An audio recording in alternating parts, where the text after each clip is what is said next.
ಎಲ್ರಿಗೂ KNO ಅಕಾಡೆಮಿಗೆ ಸ್ವಾಗತ. ಇವತ್ತಿನ ದಿನ ಗರ್ಭಿಣಿ ತಾಯಂದಿರಿಗೆ ಸಿವಿಯರ್ ಅನಿಮಿಯಾ ಇದ್ದಾಗ ಎಷ್ಟು ಪ್ರಮಾಣದ ಐರನ್ ಸುಕ್ರೋಸ್, ಎಷ್ಟು mg ಅಷ್ಟು ಐರನ್ ಸುಕ್ರೋಸ್ ಅನ್ನು ಹಾಕಬಹುದು ಅನ್ನೋದನ್ನು ಈ ಒಂದು ಗ್ಯಾನ್ಸೋನಿ ಫಾರ್ಮುಲಾದಲ್ಲಿ ನಾವು ಕ್ಯಾಲ್ಕುಲೇಟ್ ಮಾಡಿ ಎಷ್ಟು mg ಅಷ್ಟು ಐರನ್ ಸುಕ್ರೋಸ್ ಅನ್ನು ಹಾಕಬೇಕು ಅನ್ನೋದನ್ನು ಇಲ್ಲಿ ನೋಡ್ತಾ ಹೋಗ್ತೀವಿ. ಆ ಗ್ಯಾನ್ಸೋನಿ ಫಾರ್ಮುಲಾವನ್ನು ನಾನು ಈ ಸ್ಕ್ರೀನ್ ಮೇಲೆ ಹಾಕ್ತೀನಿ.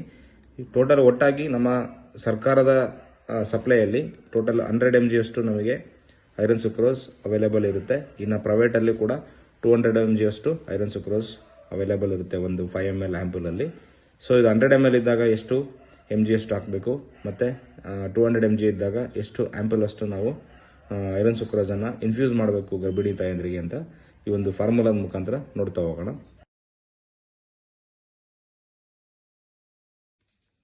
ಆ ಫಾರ್ಮುಲಾ ಹೀಗಿದೆ: preconception weight into target HB minus current HB into 2.4 plus 500. So ಅಂದರೆ preconception weight before the pregnancy what is our body weight ಅನ್ನೋದನ್ನು ನಾವು ತಗೋಬೇಕು. ಅದರಲ್ಲಿ ಟಾರ್ಗೆಟ್ HBನ ಮೈನಸ್ ಕರೆಂಟ್ HB ಜೊತೆ ಮೈನಸ್ ಮಾಡಿ ಇಂಟು 2.4 ಪ್ಲಸ್ 500 ಅನ್ನು ಮಾಡಬೇಕು.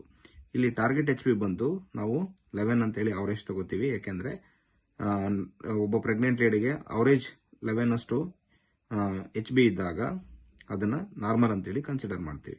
ಸೊ ಅದನ್ನು ಟಾರ್ಗೆಟ್ HB ಜೊತೆಗೆ ಮೈನಸ್ ಕರೆಂಟ್ HB ಪ್ರೆಸೆಂಟ್ ಅವ್ರದ್ದು ಎಷ್ಟು HB ಇದೆ ಅನ್ನೋದನ್ನು ತಗೊಂಡು ಇಂಟು 2.4 ಪ್ಲಸ್ 500 ಅನ್ನು ನಾವಿಲ್ಲಿ ಕ್ಯಾಲ್ಕುಲೇಟ್ ಮಾಡ್ತಾ ಹೋಗ್ತೀವಿ.